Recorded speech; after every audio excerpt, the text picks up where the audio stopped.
விவாகரத்து பற்றி பைபிள்.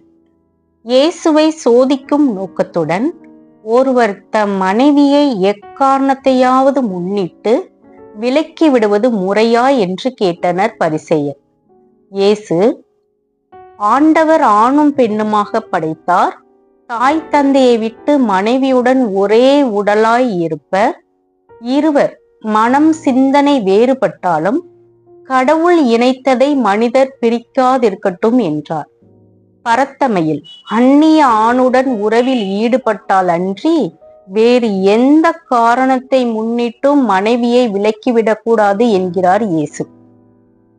நம் எதிர்கால நன்மையை குறித்தே மனவிலக்கை இயேசு ஆதரிக்கவில்லை.